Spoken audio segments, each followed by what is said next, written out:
All right, so we'll try to start with energy levels good. It's gonna be a spicy episode. I can feel it in my soul. Okay, that's good. I prefer I prefer spicy than Latino. flat. You know. Burp, burp, burp, burp. Welcome back, everyone. We're back with episode 12, I believe we're on. So Episode 12. One day I'm gonna get a real air horn for this podcast instead of my crappy voice. I actually quite like your air horn impersonation. You do a good job. You do a good job. So, but maybe we'll get that. The poor Beetle the Beagle. Beetle the Beagle's in the corner with us again. He wasn't here last week, but he's back. Can you imagine? That's the real guest. Oh, Jesus, an air horn. Not sure Beetle would vote in favor of that one, but no. But anyway, welcome back. It's been a little minute since our last episode, so we're pleased to be back on the DSP airwaves and on your screens at home. And for those of you viewing at home, you will see that we have the exceptionally beautiful and talented Zarah Ortiz on the couch joining us. Welcome, Zarah. Welcome. Glad to be here. And I'll give Zarah a quick intro. Zarah is currently VP, Vice President of Marketing at I'd say a major record label, and specializing in the Latin genre, Latin America basically. So that's going to be the focus of this particular episode. We're going to do a little bit of a deep dive into Latin music and what's happening at the minute, and the differences between Latin music and Anglo repertoire when it comes to differences, similarities. I guess we're gonna explore some of those, but that's what we're gonna get into. But yes, Zarah is VP of Marketing, specific to the LATAM region, and does both Latin music and Anglo repertoire. So that's actually going to be really useful when it comes on to sort of seeing some of those similarities and differences. We're going to be speaking to someone who is at the coalface of both and has first-hand knowledge of both. So, but also I think it's fair to say that you're a lady of many talents. I don't sing. What? You said you were going to come in here and sing? I don't sing. But Zarah has been a manager in her time and has managed relatively successful music acts in the Latin space, but also you've managed artists as well. Well, sorry, actors, I should say. No, and artists as well. I managed musicians. After my time at the label, I went and managed some musicians, and then it shifted into actors. And then I also not only managed producers, I signed in new established artists to major labels as well. Wow. Yeah, so you've done it all. So I've done it all, Jason. Don't put me in a box. Exactly. That's amazing. But I would also add to that, Tim, that Zarah is, like, in my opinion, like the queen of Latin. Everywhere I go, I've hung out with Zarah, and we go down to Miami, and she is the most connected person I've ever known and hung out with. When you go there, everybody recognizes her. She knows everybody. I'm 6'1", so it's very easy to recognize. She is very recognizable, a tall lady, and but yeah, very well connected. Everything lady. From everything from helicopter rides with Mel Gibson to, I've heard it all. I've seen the photos. We call that you're a Renaissance woman. I think that's the proper term. Yes. You do it all. You're just an influencer, really. How does it feel to be so great? I think I'm a micro influencer because of my following. Okay. But a major influencer in terms of real life. Well, I did notice, for those of you watching on TikTok, Zarah has her own branded phone here. She's got her own branded case. Now, I don't know if anyone wants to buy that line, but I'm sure we can put links to her merch store afterwards. Just put Zarah for a 20% discount ad. No. You want to be our first sponsor? So, how was your weekend? What did you do?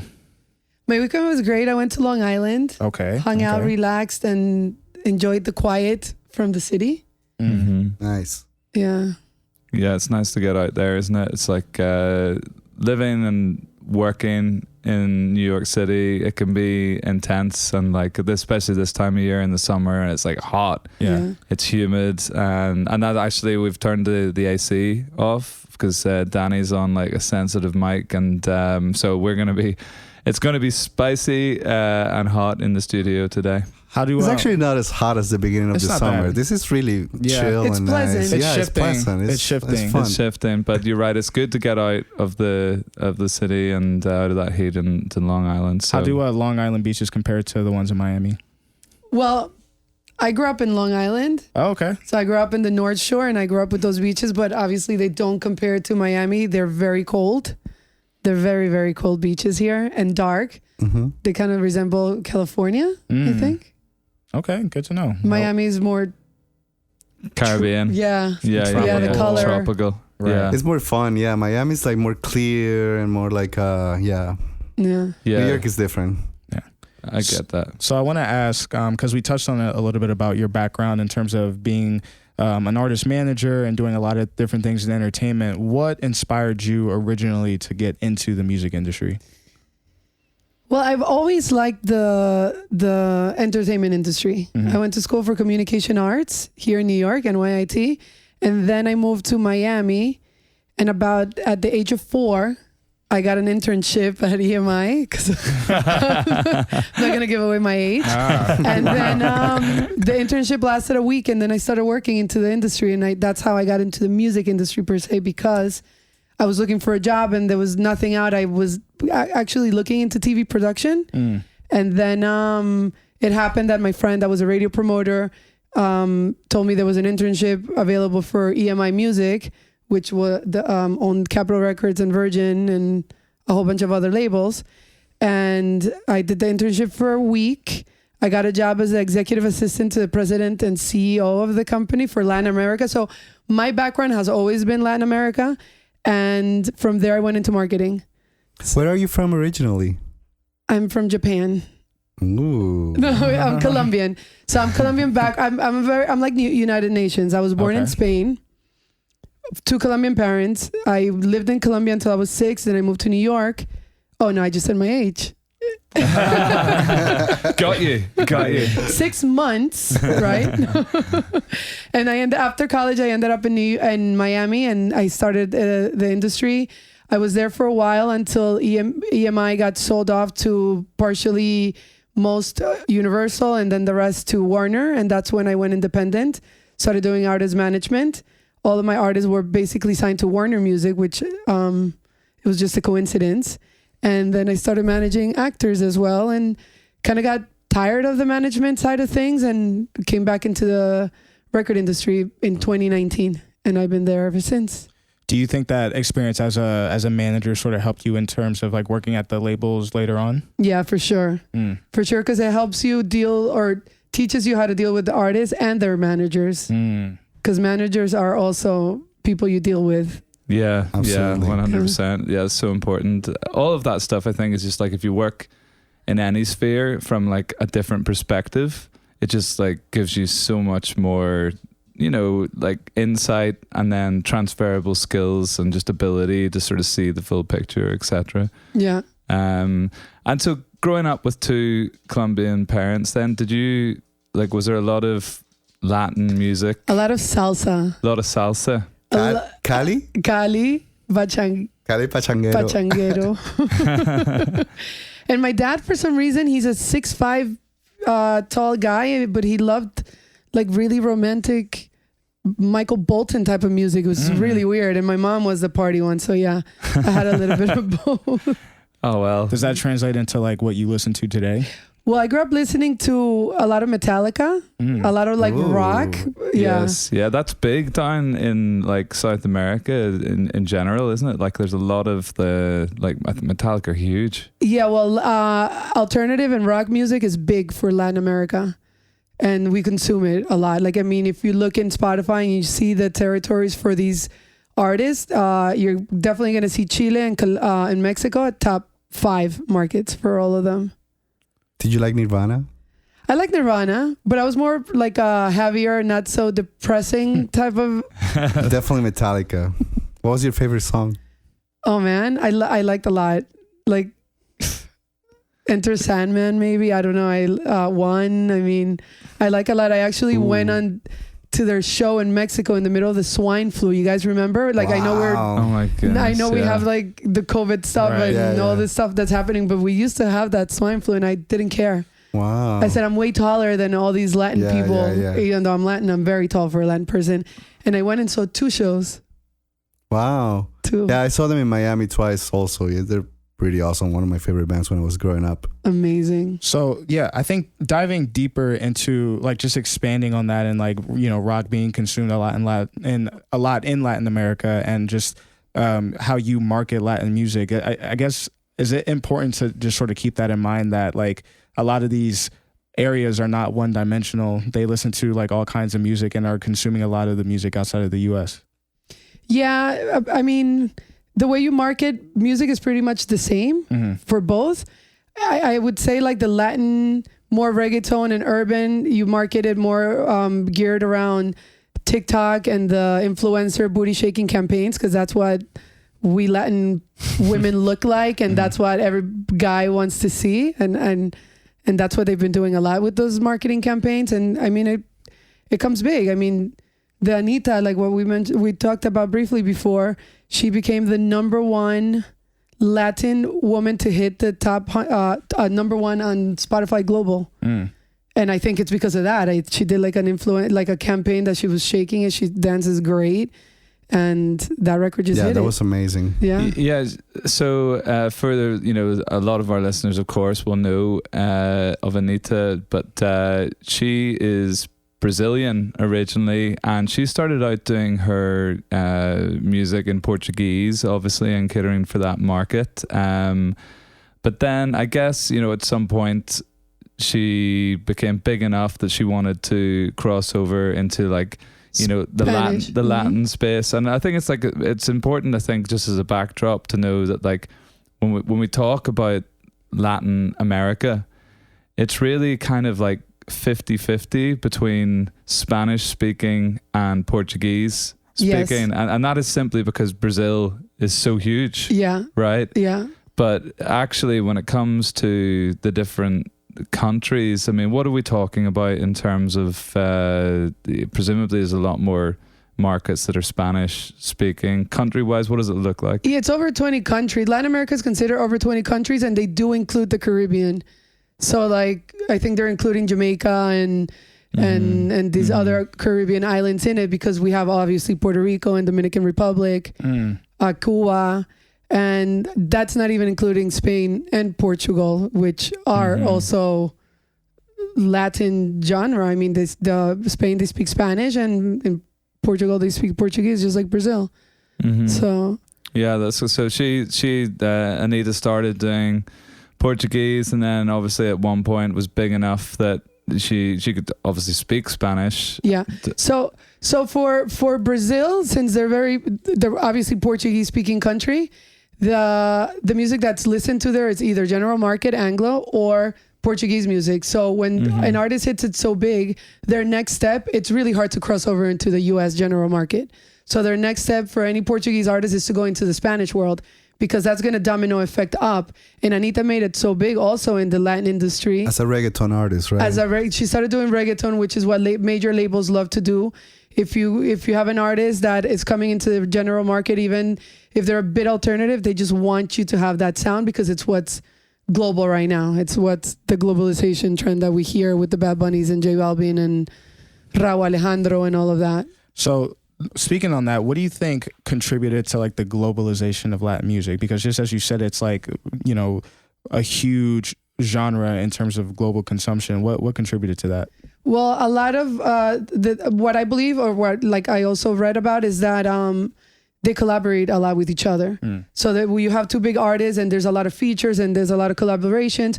Also, we do a lot of live shows and a lot of events worldwide. They go touring, and that made the music more global. So I guess just like taking that for like indie artists who, you know, may be listening, would you say that's like an effective way to like sort of break into the Latin scene, as maybe start collaborating and like working with producers who are like well established in that space? Yeah, I think that's always good. It's always good to have a different sound or to have your unique sound as well, not to really go with the sound that's out and what the song that just became big and try to do that. You have to be more unique in the music, and with the help of the producers, I think it's a big thing. They will help you out. They'll connect you with the artists. I mean, if you like to write as well, that's another topic. There's a lot of great urban artists, reggaeton artists that are great writers that write for other people, and you would never know. Like Justin Quiles is one of them. He's a great writer. He writes better for other people than for himself. By the way, he's one of the biggest, and he also has his own label and his own like a system, right? Yeah.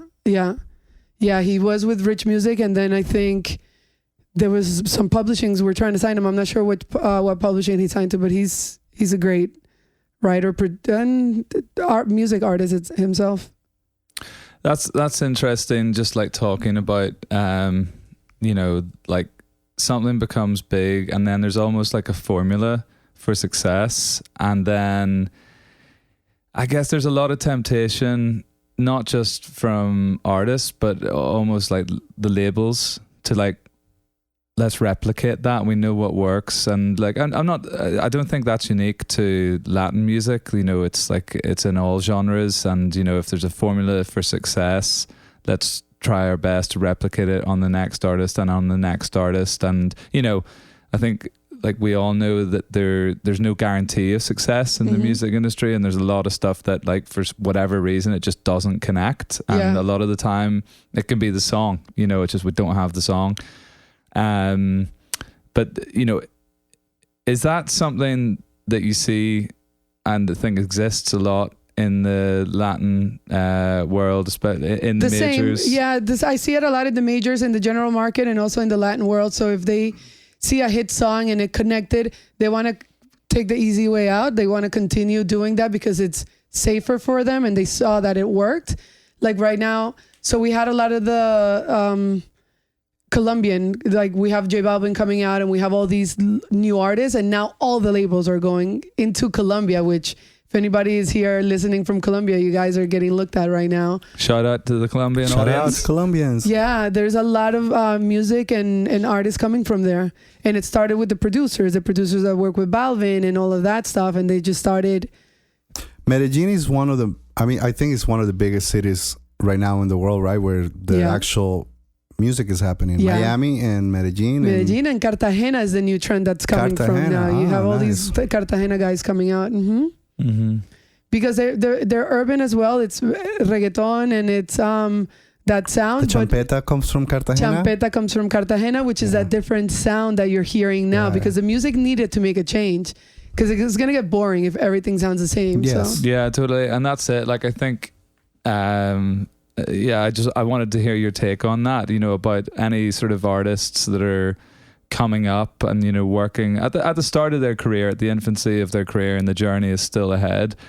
Is your advice to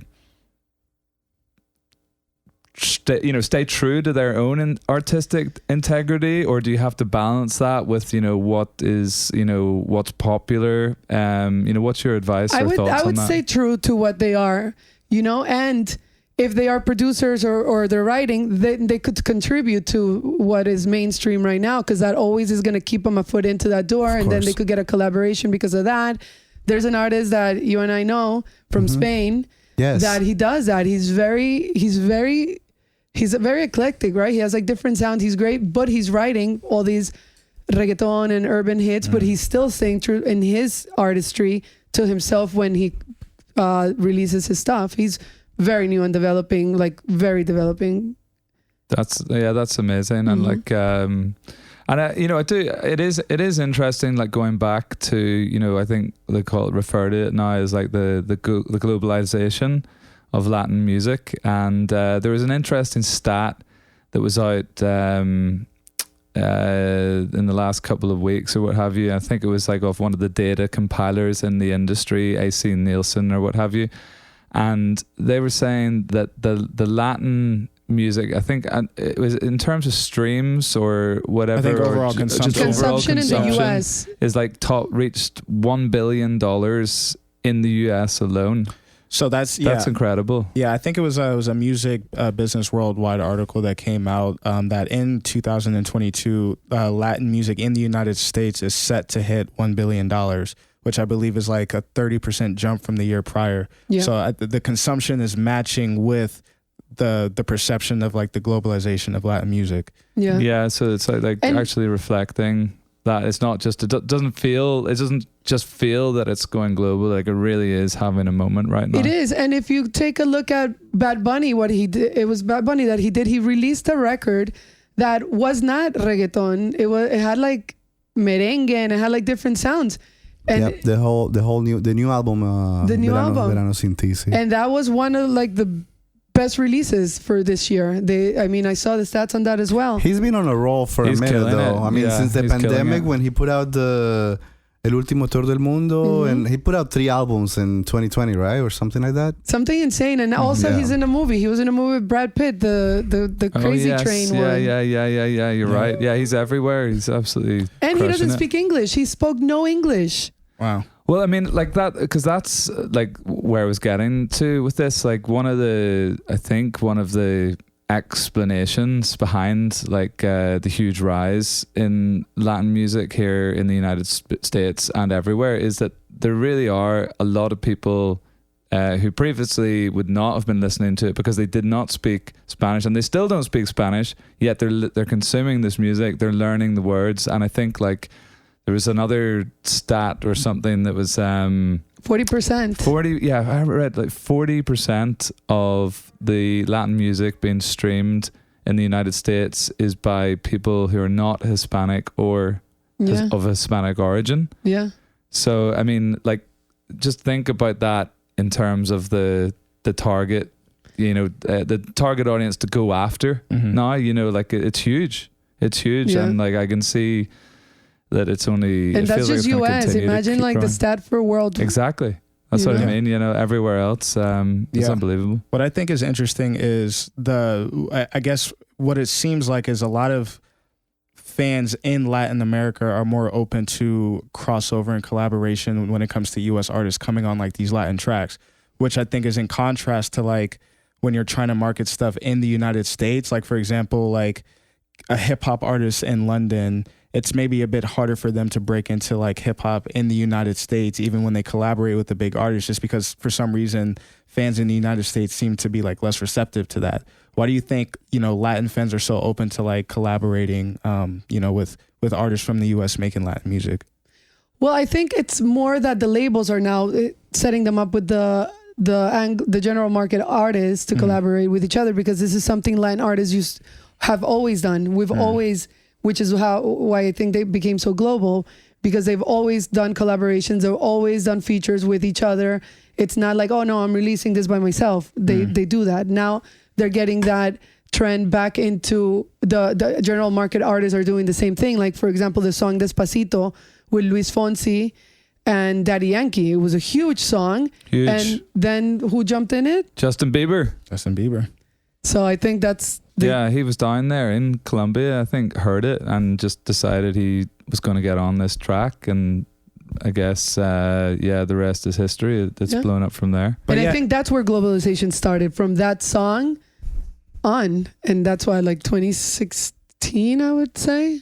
I don't know. 2017. But it's interesting because like, I guess, point being that Justin Bieber can sing in Spanish and like that's like receptive, but I feel like if Justin Bieber like hopped on an Afrobeat track and started like singing in like pidgin English or like in Yoruba and like Nigerian, I wonder if that would be received in the same way. I don't think so. It's but it's coming. It's coming. Afrobeat. It's one of the biggest genres coming out right now. I have an artist that I just did projections on. It's a UK artist, Stefan Dunn, that she had a big hit.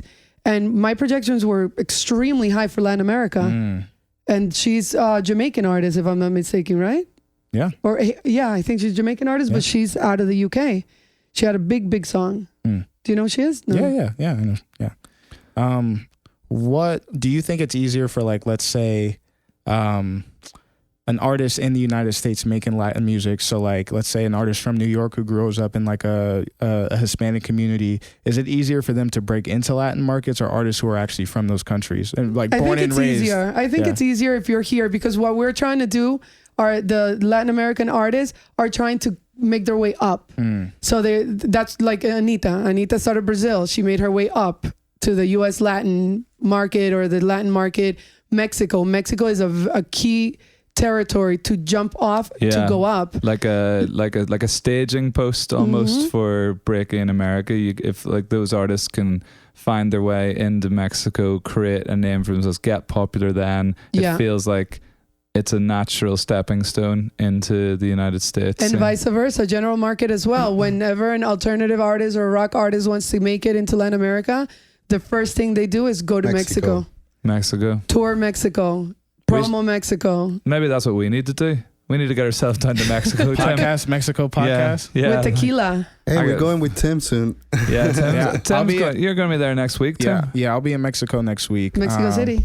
I'm going to Puerto Penasco. It's like on the West Coast. I don't want to butcher it, but it's supposed to be beautiful, beautiful beaches, so I can't wait. All right. Well, maybe you should do your holiday, take your vacation, and then, set up the staging post. I'll come down and join you. I got you. And then we'll conquer Colombia. Definitely. And then we keep going south. Oh yeah. Yeah, exactly. But no, that's interesting to hear that about Mexico, and you do feel that it's easier for the United States born and bred Latin artists to go down than it's just because of the access to the DSPs. The DSPs, the US DSPs are easier. We have all of them here. For example, Amazon just opened Colombia, right? Got you. And like Argentina is the next one they're opening up. Amazon is doing like this huge stuff now in Latin America.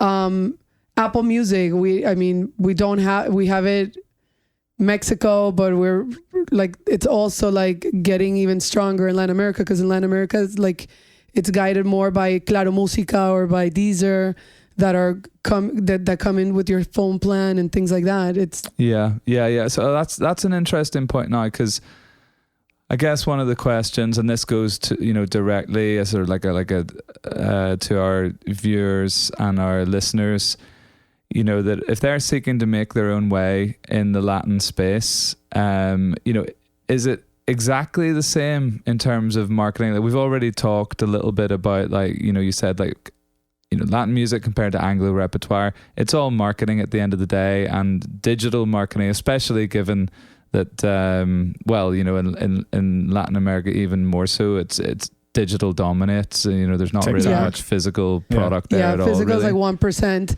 If it's like a box set or vinyl is back up, so if it's like a box set or vinyl, physical is really, Latin artists don't really do any type of physical. So that being, the case, if it is all like similar marketing, I wanted to ask, is it exactly the same? Or, for example, if Deezer is more of a thing, or Claro Musica, is it worthwhile being a little bit more selective about where you put your marketing efforts? Yeah, it depends on where you are in Latin America, but usually I think Latin America is dominated a lot by YouTube also. So you should do a lot of like the YouTube campaigns. It's you get good streaming for your money as well. The stream rate and also what you pay for. So you can make sure that your YouTube channel is, in good shape. It looks like a good artist channel. You've got your videos correctly claimed, set up for monetization, playlists, Playlisting. Yeah, I think playlisting is also huge too. And unfortunately, I think there's still a lot of barriers when it comes to like knowing the people that actually own these YouTube playlists. So if like maybe a digital marketer or somebody who's like worked in that space before, it's like often beneficial to hire somebody that could like help you with a specific campaign with a song and like can put your music video on a specific playlist. But if you or your manager knows those owners of the playlist as well, you can reach out to them directly. And then obviously like YouTube advertising, TrueView, things like that can help. If you do it right, don't overdo it, but don't overdo it and do it right, and see where your following is as well, because you got to nurture them. And another thing that's happening Spain is another territory that's consuming anything that's coming out of South America as well. So that's another crossover you're doing as you're releasing anything in South America. Anything that's like dembow or like that type of genre, Spain is super consuming that. Sarah, I have a question. How do you feel the DSPs that are opening in all these Latin countries are taking into consideration actual independent artists instead of like artists that are related or connected to major labels? They are like Spotify does do a really good job for like the New Music Fridays, Colombia, New Music Friday, Argentina, Chile, South Cone, Mexico. I see a lot of new artists there, and a lot of not signed artists to big record labels. So I do see that, and that's a good. It's also you need to pitch it right and set up your release right. I think. Is it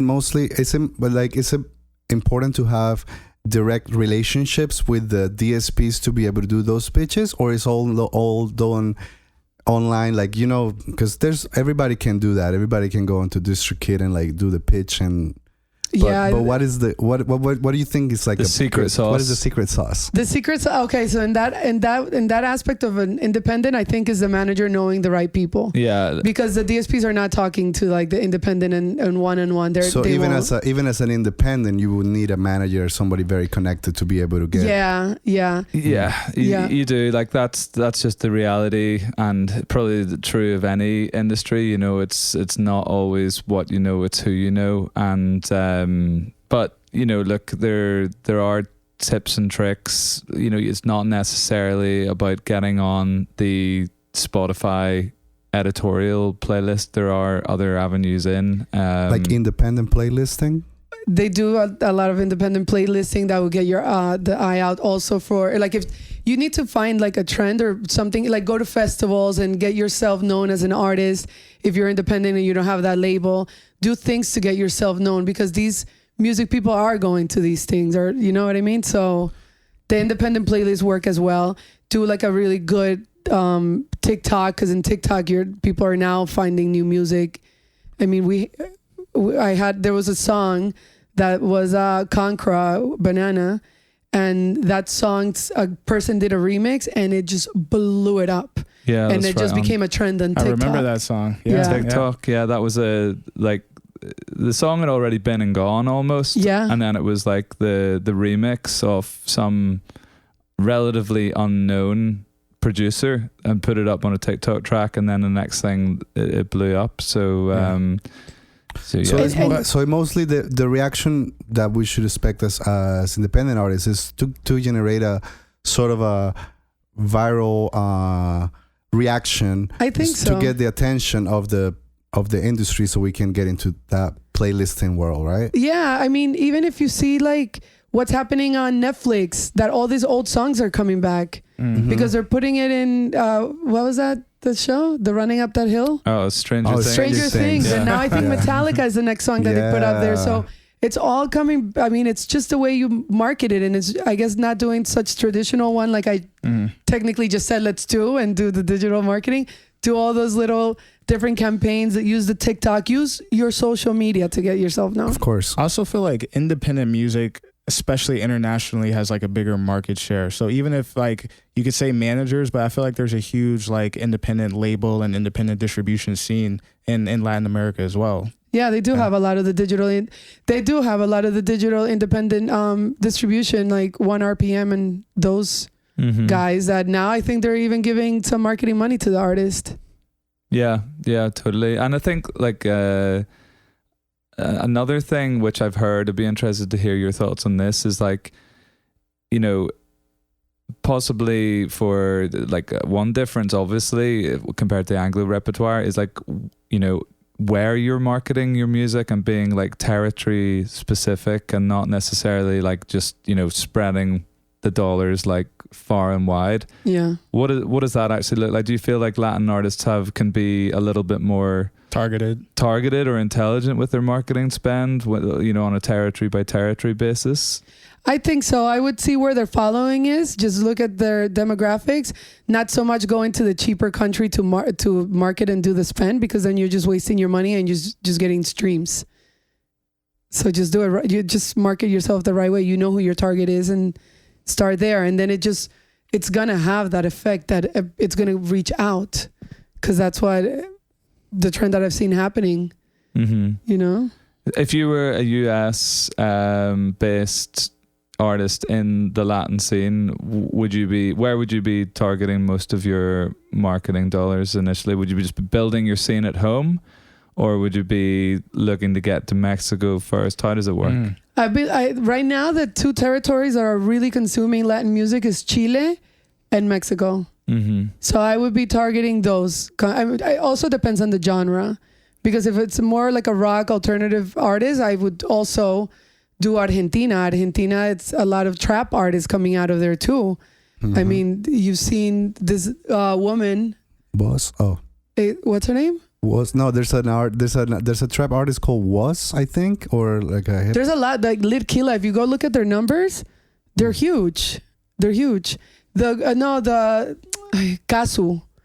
Yes. Kazu came out. She was signed with J Balvin, right? Or J Balvin was kind of like a help on. I know Rosalia is the one that was J Balvin like saw in Spain, and then they brought her over. Oh, really? Yeah, but you see how she was making different music. It was a little flamenco. It was first amazing. Album was amazing. So it's something different. It's something unique. That's why artists, they don't really need to go do what you're hearing out there. Do what you feel like. Yeah, do what's authentic to you. Like what's the, you know, I think that's actually a really important message that's come out of this conversation.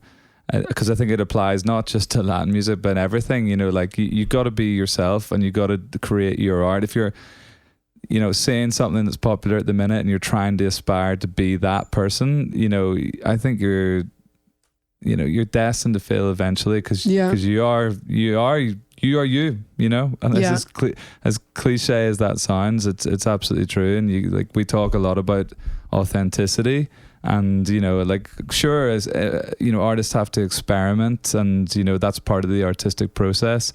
But I think if you're setting out to like imitate from the start, that's, you know, that's probably crossing the line of what we're talking about. Yeah, and then do a collaboration. Also, like, there's an artist, okay, you want to get that mainstream urban reggaeton market, and do a collaboration with someone, and then bring your uniqueness to it as well, and make something. How do you see the LGBTQ music in the Latin market? So I met one that's from Puerto Rico. She was actually at the LAMC, the Latin Alternative Music Conference. I think it's pretty cool. Like I forgot her name, but she's had a hard time too. Like she told her story in Puerto Rico is like super hard. Yep. You know, and she's a transgender woman, and she's blowing up. What's the name of the artist that did that song with Bizarrap that just went viral, mega viral? The trans artist. From where? Isn't she from Argentina? Oh, there's another one. The one I'm talking about is specifically from Puerto Rico, and she's amazing. I forgot her name. I have to look it up. Yeah, I think there are definitely niches, but I could imagine, like, you know, artists in like the queer community, maybe, especially because it's similar in hip hop, right? Like you have your niches, like your Big Fridas, who's like amazing and super talented, but when it comes to like the mass consumption, we still have a ways to go when it comes to like those fans. Yeah, but they have a space now, because now I see a lot more coming out and all of that, so it's pretty cool. Yeah, that's great to see. That's great to see. Like you know, evolving and, you know, for the better.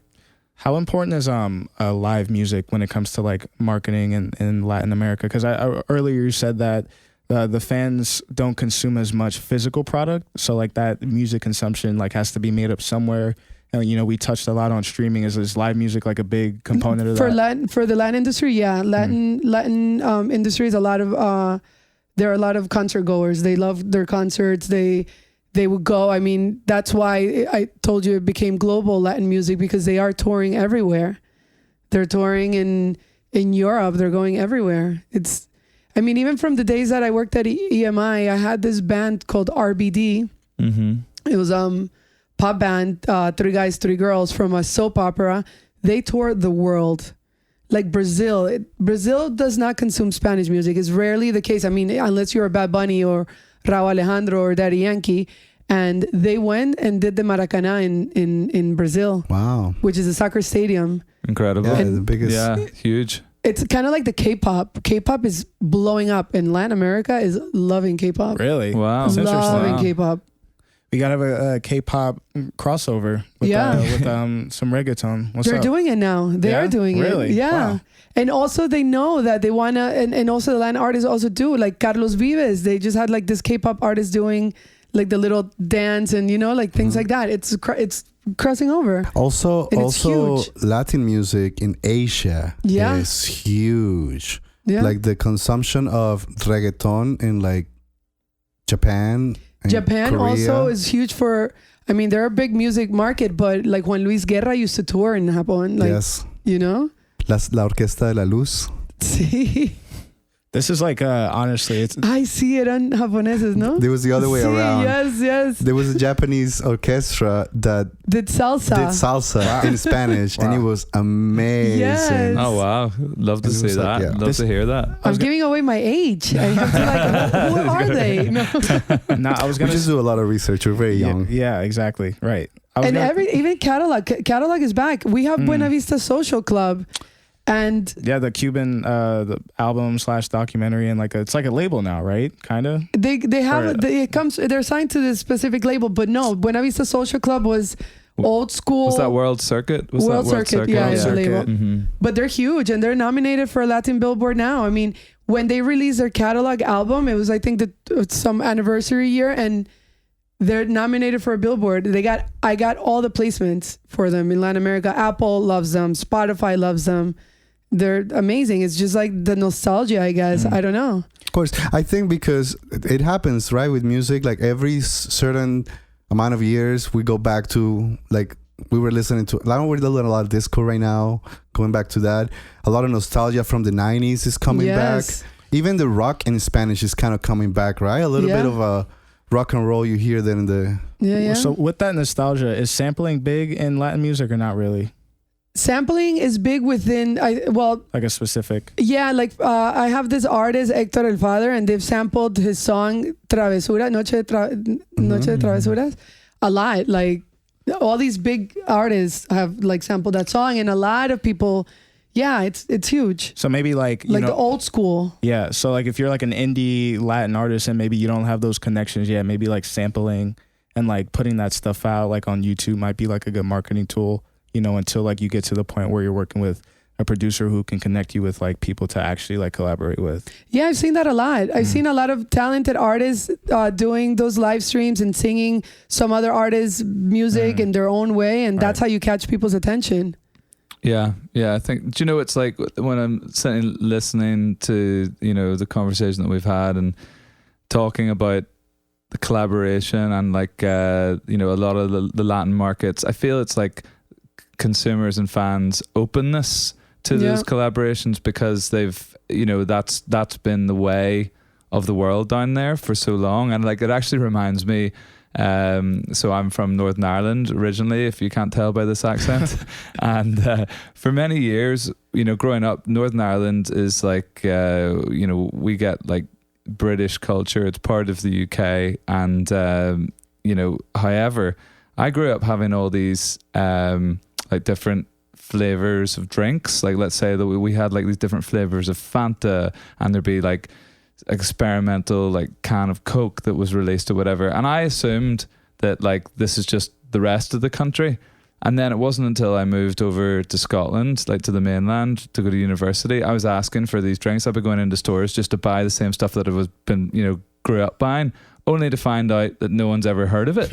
I'm like, what? I feel am I going mad? And it was because I found out that these fast, FMCG, fast moving consumable goods companies, they specifically used Northern Ireland as a test market. Wow. No way. Yeah, it did. So if anything went wrong, or that was a bit of a dud, that didn't work, people didn't it didn't kind of destroy the brand's reputation in the rest of the country. But then as a result, the people in Northern Ireland became very receptive to new products. So we were all the brands would always like love Northern Ireland, that release stuff there, you know, and I think maybe it reminded me of it when you were talking about that in the Latin community, of like this sort of like collaboration and cross genre, etc. If people sort of are used to it over a while, then they become kind of receptive to it, and I think that's like a real positive for Latin music, and that like for a lot of developing artists and doing their thing, there probably is the opportunity to be a lot more experimental and, you know, reach out, and, you know, I wouldn't be surprised if there's like K-pop collabs happening next, you know. For sure. They did one with Nati Natasha and who, the K-pop artist? A K-pop artist.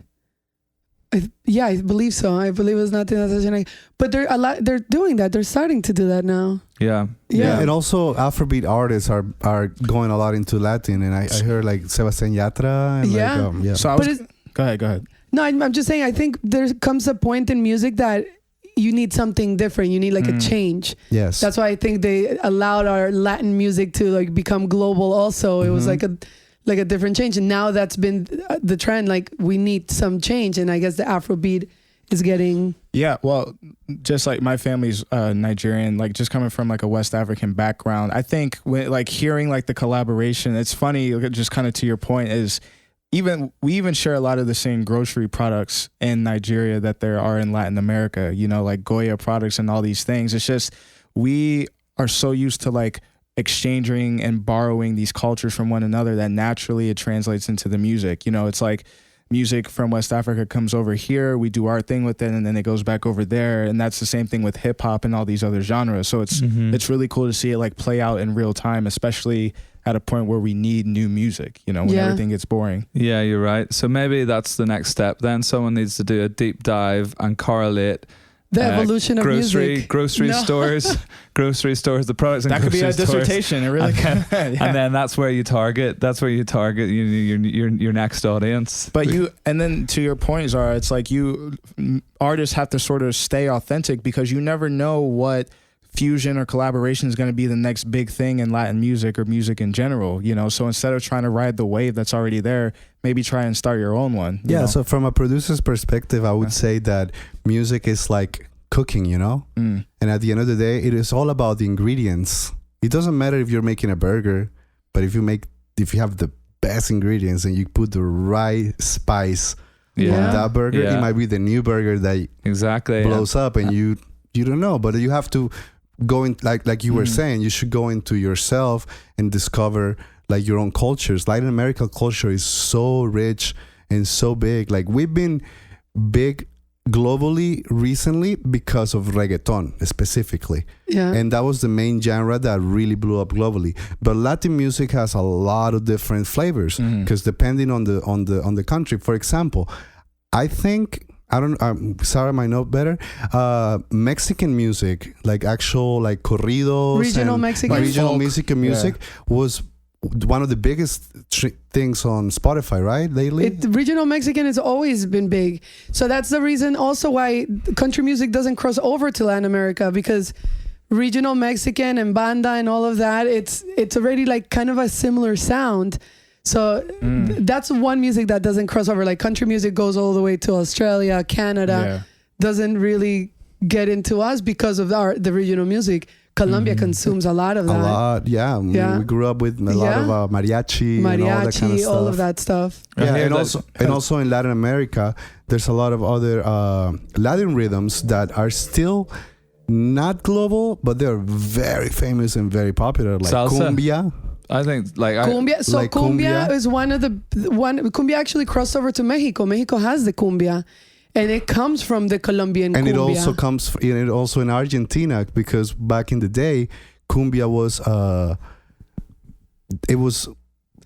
happened. It started in Colombia as well. Cumbia started in Colombia. I think Carlos Vives did a whole. The cumbia Argentina and the cumbia Colombiana is a little bit different, but that did go up to Mexico. Like Ángeles Azules is one of the biggest streaming bands. They're I don't know, they're like 15 of them, and now they're doing collaborations with general like the big artists in Latin America. They just did a Carlos Vives song. Yes, so he's been promoting his album Cumbiamba or Cumbiana. No sé, no. Yeah, it's all about the history of cumbia, and he's trying to explain that in Colombia we got all this mixture from Africa and from Spain and from the indigenous people, and that genre started there, but then it started spreading into the rest of Latin America because in Colombia we didn't have recording studios. Yeah. So they would go to either Mexico or Argentina where they were recording.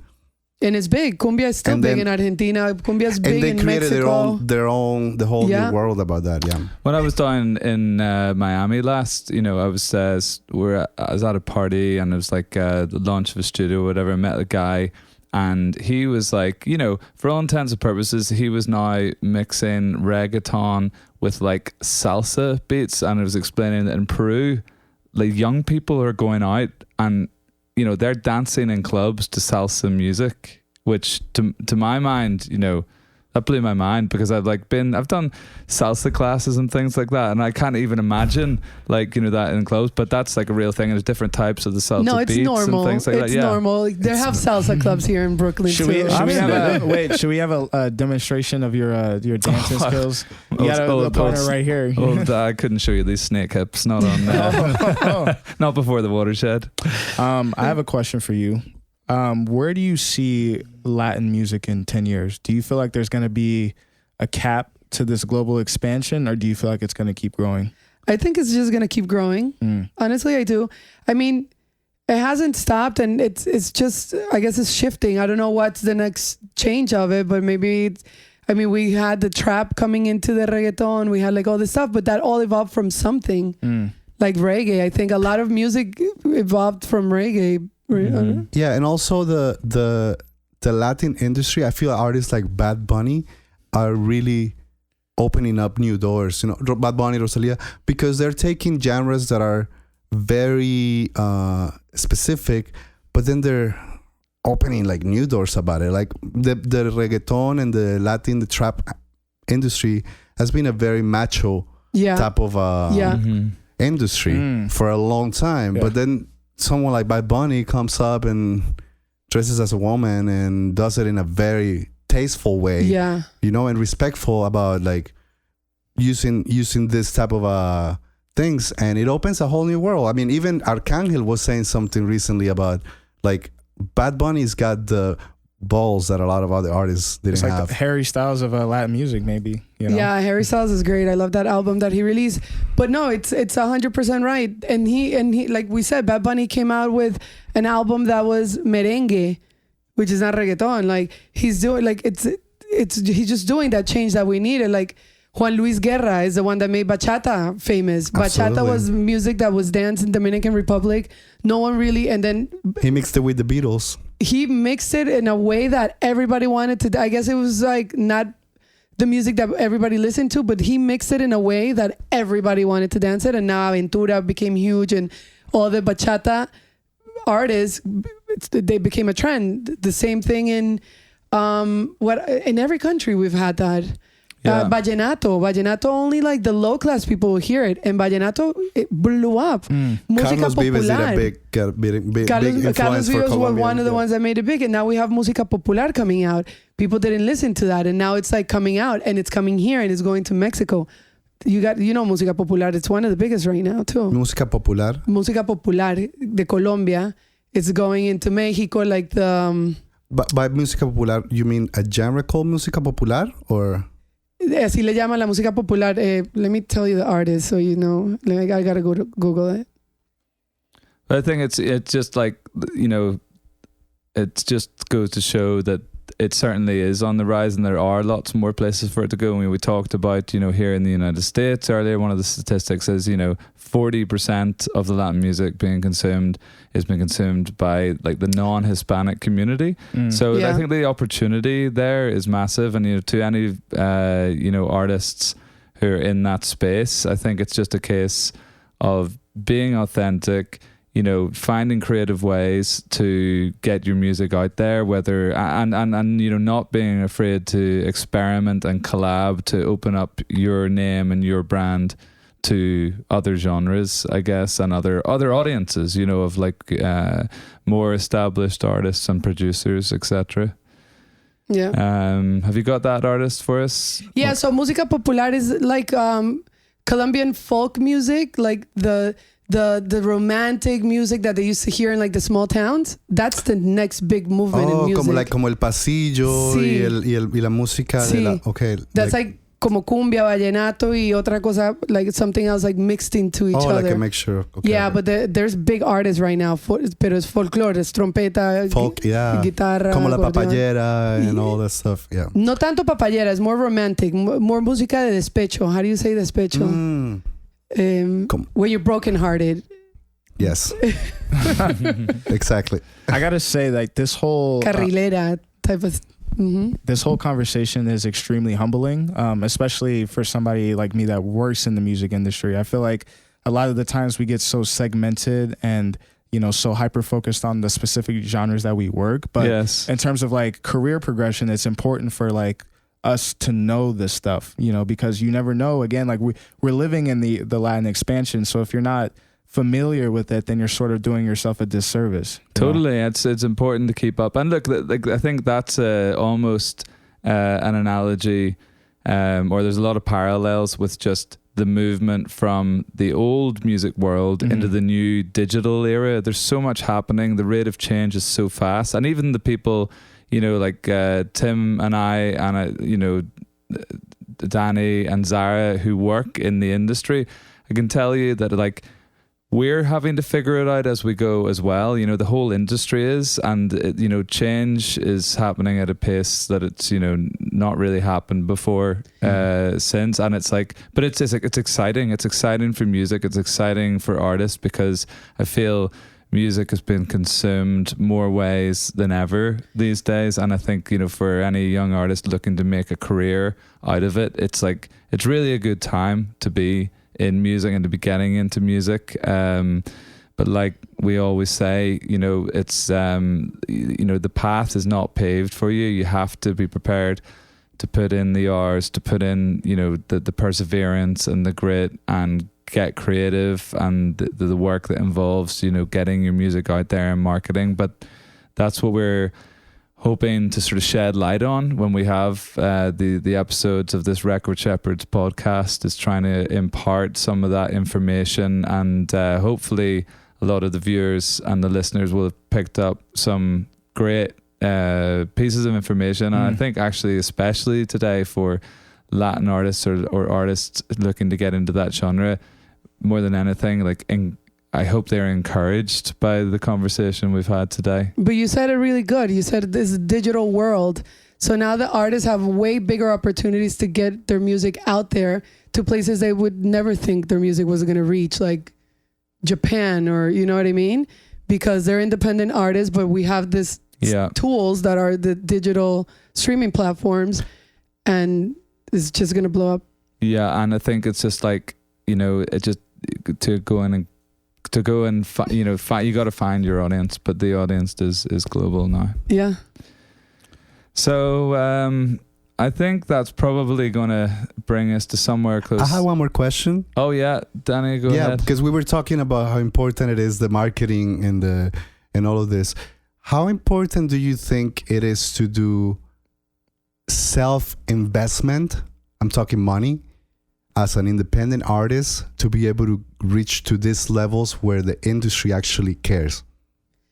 What do you mean self-invest? Like basically invest on advertisement and like campaigns, YouTube campaigns, independent playlisting, you know, Facebook ads, Instagram ads, all that stuff. Because a lot of the things that we see, and we are learning all here as a team, it's the most important thing for an artist, especially is as an independent artist, is to focus on the marketing. But at the end of the day, marketing, it's important. It's a numbers it's thing, important. No? It depends, because you could do a video for $30,000 or more, or you could do a video for $500 and it could come out with a great quality. So yeah, invest in it. I'm not necessarily saying you need $300,000 in marketing, but I think the answer to that question is there is no set amount. There's no set monetary amount that you put in that automatically guarantees you qualification for consideration for a record deal or a music publishing. It's like we've always said here, you know, you do have to treat your career as a business and invest in it, but you know, you don't have to spend lots and lots and lots of money to have an impact. Yes, marketing will cost dollars, but be smart with those dollars. And like Zarah says, you could spend 30,000 on a music video, but you could also spend a couple of thousand or less, hundreds, 500. less on a music video. Nowadays, creating content just be could consistent be really cheap. and create content. If you're consistent, you create content, and you're like feeding your fans and the public, it's gonna help the algorithm and it's gonna work. And I'll say, especially, I mean, if you're good, I mean, if it's me singing, it's not getting anywhere. We had to hear it. Now I'll say, especially like on YouTube, like what's making a lot of these labels pay attention to some of these artists, specifically in like hip hop and maybe even Latin music. A lot of these videos, they look like they cost maybe $1,000, but they have like 20 million views because they actually have like a legitimate organic following. So I think maybe to follow up with your question, there is an investment. It's just not always, you know, a monetary investment. I think there's like a split. Like maybe you invest in some of the video, but there should be as equal, if not more, investment in actually like making connections and actually making the music sound good, as well as, because, you know, there's plenty of like, you know, rich LA kids who make music and then they spend $1 million on YouTube and DSPs, but there's no actual like connections there. So like you'll see like crazy production quality, but it has like 2,000 views and you wonder why, you know, that could be it. Yeah. Well, look, I think that's probably a good place to wrap up this episode, but thank you so much, Zarah, for coming on. And stand by for part 2 next week. No, part 2. Yeah, she wants another hour. I feel like we could have talked for another hour. I think so. But no, thank you, appreciate it. And we'll try to put if there's links that would be of value, we'll put this underneath the episode. So Tim, why don't you wrap it up by telling our listeners and viewers where they can check us out, etc. Contact us. Yep. So again, thank you for listening. You could listen to us where all podcasts are streamed. You can email us at therecordshepherds@gmail.com for any questions, comments, or concerns. If you want to be interviewed or if you just have any feedback, we're more than welcome to receiving that. Follow us on Instagram, Facebook, as well as subscribe to us on YouTube. Absolutely. And like we always say, if you're in the New York area and you're going to be swinging by, we'd love to chat with you. Definitely. We'd even love to get you in on the couch. If you've got like a conversation that you think would be worth having, then we'd love to hear from you. So also, if you're a Latin artist in New York City, I would be very happy to hear your music because I'm a producer, so I would love to hear what the Latin artists are doing in the city, and actually I could help you and show you the way to the Latin world. Absolutely. Yeah, amazing producer. Get in touch with Danny. And singer. He is an amazing producer, singer, artist, and shepherd. And salsa dancer. And an owner of Beetle the Beagle. Amazing. So until the next exciting episode of The Record Shepherds, continue to follow the guidance of the shepherds. Don't be the sheep. Be the goat.